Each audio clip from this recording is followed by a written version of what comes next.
a veure per ací en qui més podem xerrar.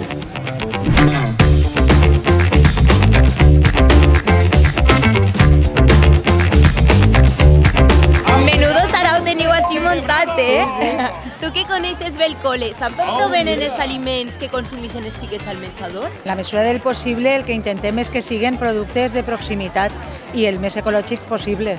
Des del principi, el que hem considerat és que el menjador no siga a soles per a nutrir el cos, sinó que siga un espai educatiu. Hem de contribuir a enfortir aquesta xarxa social, econòmica, i al consumir productes ecològics i de proximitat. Vivim en la millor terreta del món, hem de valorar-la, donar-li la importància que li toca. Després, a nivell mediambiental, la contaminació, de vegades mirem a soles el preu. I tots aquests valors hem de transmitir-los també des del col·le, per supost.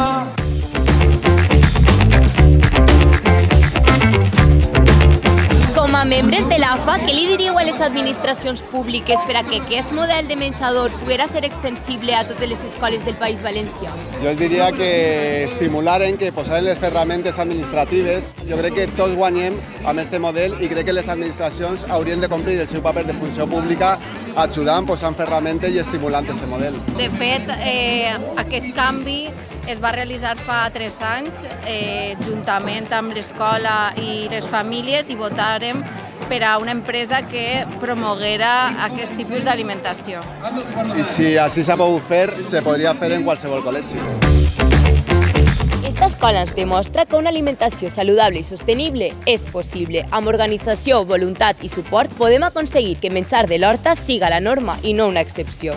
Demanem a les administracions públiques que faciliten que aquest model s'expandisca per tot el territori. Si voleu saber com implementar un model de menjador com este, poseu-vos en contacte amb el SERAI i la plataforma Escoles que Alimenten. Perquè alimentar bé els nostres xiquets i xiquetes és alimentar bé el nostre futur.